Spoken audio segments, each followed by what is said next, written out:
सोनिया गांधी, लाल कृष्ण आडवाणी, लालू प्रसाद यादव समेत कई नेता 2 सीटों से चुनाव लड़ चुके हैं।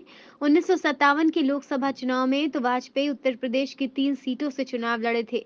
2019 के आम चुनाव में राहुल गांधी ने भी 2 जगहों से चुनाव लड़ा था। वे वायनाड से जीत गए पर अमेठी से हार गए।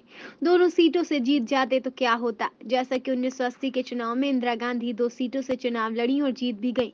प्रधानमंत्री मोदी भी वाराणसी और वडोदरा लोकसभा सीट से चुनाव लड़ चुके हैं और जीत चुके हैं। दरअसल चुनाव लड़ने को लेकर एक निश्चित एक्ट है, जन प्रतिनिधित्व अधिनियम, जिसके तहत सारी प्रक्रियाएं होती हैं। इस एक्ट की धारा 33 किसी व्यक्ति की उम्मीदवारी के लिए सीटों की सीमा तय करती है। देश में 2 सीटों से चुनाव लड़ने के ढेरों उदाहरण मिल जाएंगे। वहीं वर्ष 1996 तक तो कुछ नेताओं ने 3-3 सीटों से चुनाव लड़ा है। जन प्रतिनिधित्व अधिनियम की धारा 33 के मुताबिक एक उम्मीदवार एक से ज्यादा कितनी भी सीटों पर चुनाव लड़ सकता था।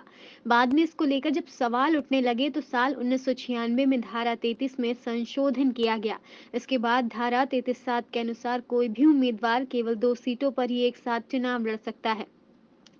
आईआईएमटी ग्रेटर नोएडा में मीडिया शिक्षक डॉक्टर निरंजन कुमार बताते हैं कि 1996 के पहले धारा 33 के मुताबिक कोई भी उम्मीदवार चाहे कितनी भी सीटों से चुनाव लड़ सकता था, लेकिन इस पर आपत्तियां जताए जाने के बाद 1996 में इस नियम में संशोधन किया गया। जन प्रतिनिधित्व अधिनियम की धारा 33(7) के तहत जब अधिकतम 2 सीटों से ही चुनाव लड़ा जा सकता है।